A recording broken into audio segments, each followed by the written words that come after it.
বেশ কিছুদিন হয়ে গেল কিউএনএ ভিডিও বানানো হচ্ছে না, আর আজকের ভাবলাম যে আজকের যখন সময় আছে আর আজকের তেমন কোনো ডাব্লিউডাব্লিউ রিলেটেড নিউজও নেই, তো একবার কিউএনএ ভিডিও বানিয়ে দিই। তো চলো দেরি না করে শুরু করা যাক। আর আজকের প্রথম যে প্রশ্নটা রয়েছে সেটা রয়েছে এলভি ইসলামের। লিখেছে, দাদা তুমি কি ডাব্লিউডাব্লিউতে রেসলিং করবে, তাহলে তোমার অপোনেন্ট কে হবে? তো দেখো ভাই, একটা সময় যখন ছোট ছিলাম তখন আমিও ভাবতাম যে বড় হয়ে আমিও রেসলিং করবো, আমিও ডাব্লিউডাব্লিউতে যাবো, কিন্তু যখন বড় হওয়ার পর রিয়ালিটিটা জানতে পারলাম তখন থেকে আমার ইচ্ছা চলে গেছে। আমি এখন যেমন আছি তেমনই ঠিক আছি। আর এরপরে প্রশ্ন হচ্ছে তৌহিদ গেমারের।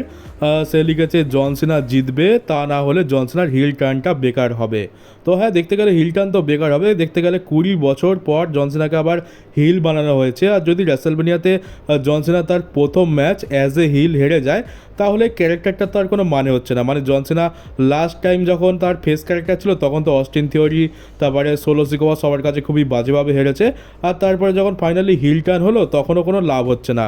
কোডি রোডসের কাছে সে হেরে যাচ্ছে, আর তারপরে রকের সাপোর্ট থাকা সত্ত্বেও সে ম্যাচ হেরে যাচ্ছে। তো এটা তো খুব একটা তো ভালো হবে না জন সিনার ক্যারেক্টারের জন্য। বলতে পারো যে যদি কোডি রোডসের কাছে জন সিনা হেরে যায় তাহলে এই হিল ক্যারেক্টারটা যে এত হাইপ হয়ে রয়েছে সেটা একেবারে শেষ হয়ে যাবে। আর এরপর আমাদের মোহাম্মদ হৃদয় মিয়া এখানে লিখেছে যে আমি চাই জন সিনা জিতুক আর কোডি হিল টার্ন করুক। তো দেখো, কোডির হিল টার্নটা এত সহজ তো নয়, কোডি এত সহজে তো হিল টার্ন করবে না। যেহেতু ডাব্লিউডব্লিউ তাকে সব থেকে বড় ফেস বানাতে চায়, তাই এখন হিল টার্ন তো ভুলেই যাও। আর আমরা এখন দুটো সিনারিও আমার মনে হচ্ছে, আমি রেজাল্টের কথা বলছি, ম্যাচের মধ্যে কী হবে সেটা অন্য কথা, কে আসবে না আসবে, কে সাহায্য করবে না করবে সেটা আমি বলছি না।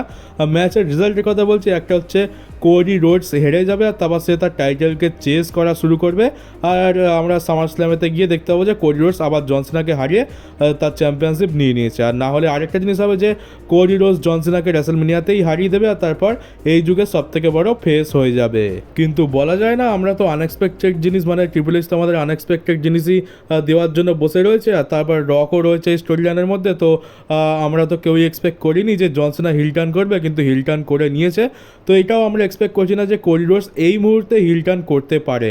হিল টার্ন করবে কিন্তু হয়তো 1-2 বছর পর, কিন্তু এখন হিল টার্ন করবে এটা আমরা কেউই এক্সপেক্ট করছি না। তো হয়তো দেখা গেল যে আমাদেরকে সারপ্রাইজ করার জন্য বা আনএক্সপেক্টেড জিনিস দেওয়ার জন্য এখানে আমাদেরকে ট্রিপল এইচ বা রক কোডি রোডসে হিল টার্নও দেখিয়ে দিল, যেটা খুবই একটা শকিং মোমেন্ট হবে। তো এটাও বলতে পারো যে এটারও কিন্তু চান্স আছে, এটাকে একদম ফেলে দেওয়া যায় না, তবে আমার মতে এখনই এটার কোনো দরকার নেই।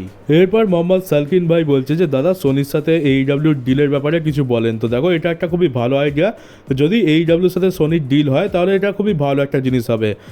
এখনও পর্যন্ত সেরকম কিছু তো নিউজ আসেনি বা কোনো রুমারও শুনতে পাইনি, কিন্তু এটা একটা জাস্ট আইডিয়া যে ডাব্লিউডব্লিউ তো চলে গেছে সোনির থেকে, তো আমরা টিভিতে তো আর দেখতে পাচ্ছি না, তো এবারে ওর জায়গায় একটা অন্য রেসলিং শো তো লাগবে।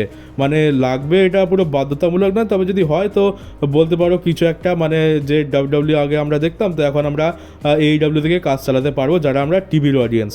তো যদি AEWর সাথে কখনো সোনির ডিল সাইন হয় বা অন্য কোনো চ্যানেলের ডিল সাইন হয় তাহলে আমরা AEW টিভিতে দেখতে পাবো, আর যারা টিভিতে ডাব্লিউডব্লিউ দেখতো তারাও একটা ভালো শো পেয়ে যাবে। আর আমি তো একটা জিনিস গ্যারান্টি দিয়ে বলতে পারি, যদি AEW সোনিতে আসে আর যারা টিভির অডিয়েন্স ছিল, যারা এত বছর সোনিতে ডাব্লিউডব্লিউ দেখে এসছে, তাদের কিন্তু খুব ভালো লাগবে এটা। কারণ AEWতে কীরকম রেসলিং হয় সে তো আমরা জানি, ডাব্লিউডব্লিউতে ওরকম রেসলিং তো হয়ই না, কিন্তু AEWতে ওরকম এক্সট্রিম লেভেলের রেসলিং হয়। আর সেইটা যখন এই অডিয়েন্সটা প্রথমবার দেখবে তারা তো একদম মজা পেয়ে যাবে, আর তখন তারা AEWরও ফ্যান হয়ে যাবে, আর দেখতে দেখতে দেখতে AEWর একটা বড় ফ্যান বেস হয়ে যাবে। তো এটা একটা খুবই ভালো আইডিয়া, কিন্তু এটা আদৌ বাস্তবায়িত হবে কিনা তো আমরা জানি না, কিন্তু যদি হয় তো ডেফিনেটলি খুব ভালো হবে। কারণ AEW আমরা টিভিতে দেখতে পাবো, এর থেকে আর বড় কিছু কী হতে পারে। ডাব্লিউডব্লিউ তো আমরা রেগুলার দেখেই আসছি টিভিতে, এখন নেটফ্লিক্সের উপর চলে আছে, এখন আমাদের অনেক নানা রকম উপায় আমাদেরকে দেখতে হবে, কীভাবে দেখবো সেটাই ভাবছি। নেটফ্লিক্সে সাবস্ক্রিপশান নেবো নাকি অন্য কোনো রাস্তা আছে। আর যদি AEWটা টিভিতে চলে আসে তো আমরা তো আরোই ভালো হয়, আমরা একসাথে দুটো শো এনজয় করতে পারবো। আর এরপর ইয়াসিন ইয়ারাফাত ভাই লিখেছে, গোল্ডবার্গ গান্থার ভার্সেস জেউসোর ম্যাচে ইন্টারফেয়ার করার জন্য আসতে পারে। তো এটা চান্স তো কম লাগছে, কারণ দেখো যদি ইন্টারফেয়ারেন্স হয় তো আমরা হয় মানে আমরা জিমি উসোরই ইন্টারফেয়ারেন্স দেখতে পাবো, হয় সেটা গান্থারের এগেনস্টে হবে, নয়তো জেউসোর এগেনস্টে হবে। মানে আমরা এখানে জিমি উসো হিল টার্নের কথা বলছি, এখানে জিমি উসো সাহায্য নিয়ে জেউসো গান্থারকে হারিয়েও দিতে পারে, আবার জিমি উসো যদি হিল টার্ন করে নেয় তাহলে গান্থার জেউসোকে হারিয়ে দিতে পারে। তো এখানে তো আমার জিমি উসোরই চান্স লাগছে। তবে ইন্টারফেয়ারেন্সের যদি কথা বলতে হয় তাহলে গান্থারের সাথে তো গোল্ডবার্গের তো একটা সমস্যা ছিল, আমরা দেখে নিয়েছি। আর এবারে হ্যাঁ হতে পারে এখানে যে ডাব্লিউডব্লিউ অ্যাট্রাকশন গ্র্যাব করার জন্য এই ম্যাচটা তো এমনি কারোর অতটা নজরে পড়ছে না আর কেউ এটা নিয়ে অত ইন্টারেস্টেডও নয়, মানে গান্তার জিতুক বা যে ওসো জিতুক কারোর কিছু যায় আসে না, শুধুমাত্র যদি গান্তার টাইটেল রিটার্ন করে নেয় তাহলে আমরা একটু হলেও খুশি হব যে যাকে অযোগ্য কারোর কাছে টাইটেল যাচ্ছে না। তো সেই ক্ষেত্রে দেখতে গেলে এখানে গোল্ডবার্গ এসে ইন্টারফেয়ার করতে পারে, তার ফলে যে ওসো জিতে যাবে আর একটা বড় মোমেন্ট হয়ে যাবে যে গোল্ডবার্গের আমরা রেসলম্যানিয়াতে রিটার্ন দেখতে পেলাম, আর তারপর আমরা গোল্ডবার্গ ভার্সেস গান্তারের ফিউড দেখতে পেয়ে যাব। বা আরেকটা হতে পারে যেখানে গান্তার তার টাইটেল সাকসেসফুলি রিটার্ন করে নিল, আর রিটার্ন করার পরেও তার মন ভরলো না, সে যে উসোকে ম্যাচের পরেও অ্যাটাক করতে থাকলো, জিমি উসোকেও নিয়ে আসলো আর দুজনকেই খুব ভালো মতো বাজালো, আর তখন গোল্ডবার্গ এসে এখানে জিমি উসো যে উসোকে বাঁচাবে। তো এটাও একটা হতে পারে পসিবিলিটি, কিন্তু আমার তো মনে হচ্ছে না যে গোল্ডবার্গের এখানে আসার খুব একটা সেন্স রয়েছে বা আসার খুব একটা চান্স রয়েছে, কিন্তু যদি আসে তো একটা বড় মোমেন্ট ডেফিনেটলি এটা হয়ে যাবে। আর ডাব্লিউডব্লিউ এই মোমেন্টটাকে একটা স্মরণীয় মোমেন্ট করার জন্য এখানে গোল্ডবার্গের তো রিটার্ন করাতেই পারবে, কারণ যখন এই বড় বড় রিটার্নের কথা হবে তখন আমরা জানতে পারবো পরে গিয়ে যে গোল্ডবার্গ এক সময় রেসলম্যানিয়াতে রিটার্ন করেছিল জে উসো ভার্সেস গান্তারের ম্যাচে, তো এটা একটা বড় মোমেন্ট, তো সেই জন্য ডাব্লিউডব্লিউ এটা করেই দিতে পারে। আর এরপর আবার ইসলাম কমেন্ট করেছে যে র্যান্ডি অর্টন ওয়ার্ল্ড টাইটেল কি জিতবে, তো দেখো ভাই র্যান্ডি অর্টনকে তো ওয়ার্ল্ড টাইটেল জিততে আমরা সকলেই দেখতে চাই, কিন্তু এখন র্যান্ডি অর্টনের যা বুকিংয়ের অবস্থা মনে তো হচ্ছে মিড কার্ড টাইটেলও জেতা খুব মুশকিল তার পক্ষে। এখন র্যান্ডি অর্টনের 45 বছর বয়স, আর দেখতে গেলে বড় জোর 4 বছর কি 5 বছরই সে থাকবে রেসলিং জগতে, তো আমি তো চাই কম করে এই সময়ের মধ্যে র্যান্ডি অর্টন তার যে সব থেকে বেশিবার চ্যাম্পিয়ন হওয়ার রেকর্ডটা বানিয়ে নিক। জন সিনা এই বছরে 17 টাইম ওয়ার্ল্ড চ্যাম্পিয়ন হয়ে যাক, আর তারপর র্যান্ডি অর্টন আরও 4 বার চ্যাম্পিয়নশিপ জিতে 18 টাইম ওয়ার্ল্ড চ্যাম্পিয়ন হয়ে গিয়ে রেকর্ডটা ভেঙে দিই, কারণ র্যান্ডি অর্টন এটা ডিজার্ভও করে আমার মতে। কিন্তু এখন বর্তমান সিচুয়েশন থেকে তো আমার মুশকিল লাগছে, 4 বার তো দূরের কথা, মনে হচ্ছে একবার চ্যাম্পিয়ন হওয়াটাই অনেক বড় বিষয়।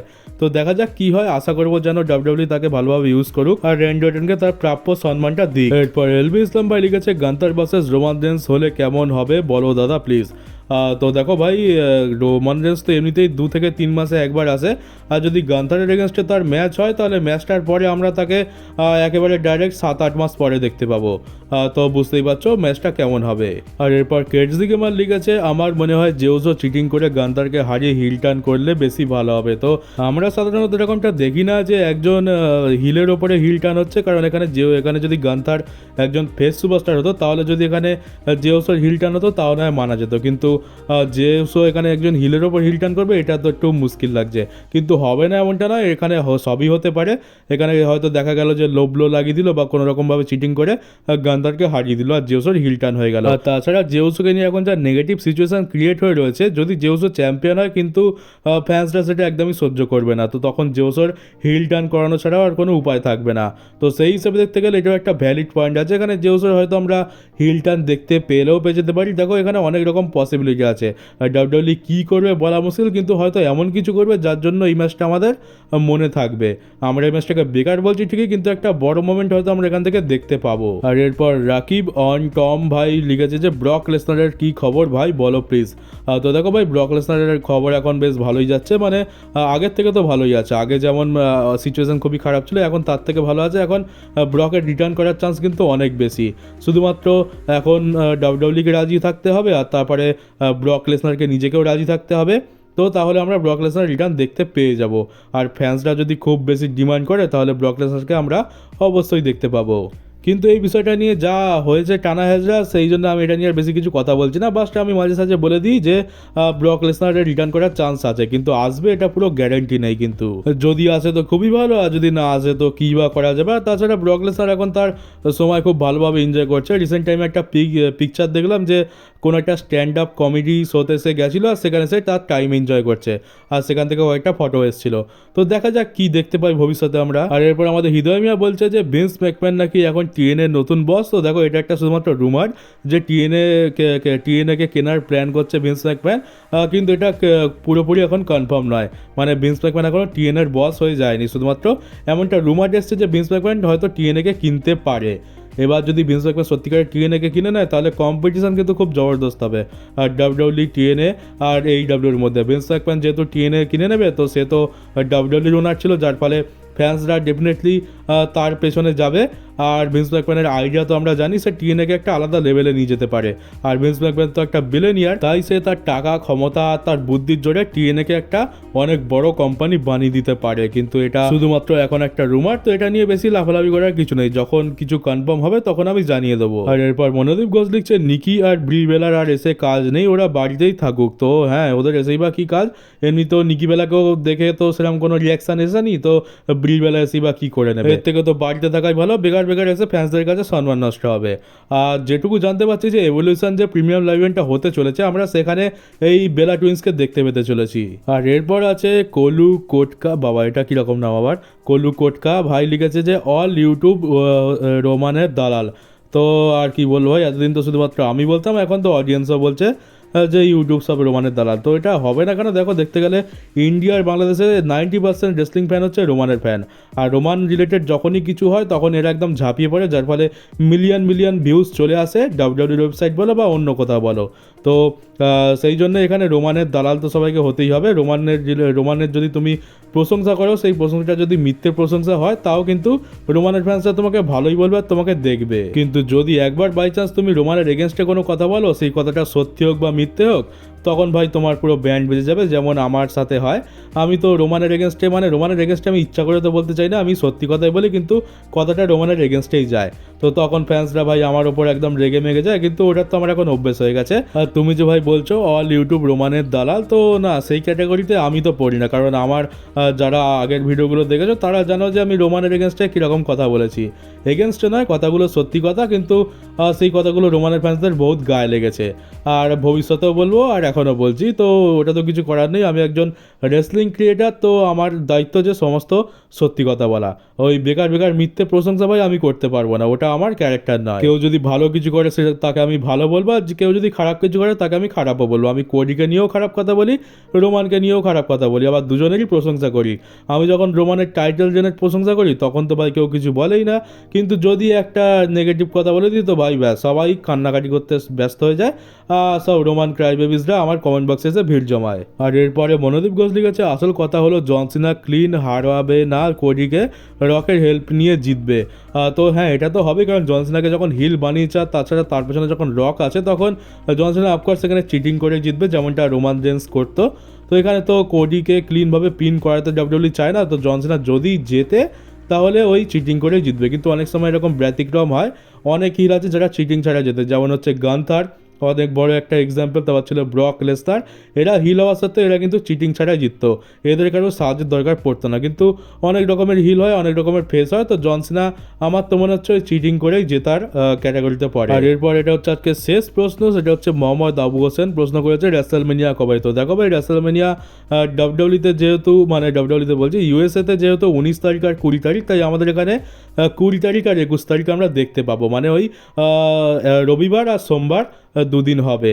তো তোমরা ওই ডেটটা একটু দেখে নিও, 20 তারিখ আর 21 তারিখ। তো চলো গাইজ, এই ছিল আজকের আমার কিউএনএ ভিডিও। কেমন লাগলো কমেন্ট বক্সে অবশ্যই জানিও। নতুন হয়ে থাকলে চ্যানেলটাকে সাবস্ক্রাইব করে নোটিফিকেশন বেলটি অন করে দাও, আর ভিডিওটাকে শেয়ার করতে একদমই ভুলো না। তো চলো বন্ধুরা, দেখা হচ্ছে তোমাদের সাথে আমার ডাব্লিউডাব্লিউইর পরের একটা নিউজ ভিডিওতে।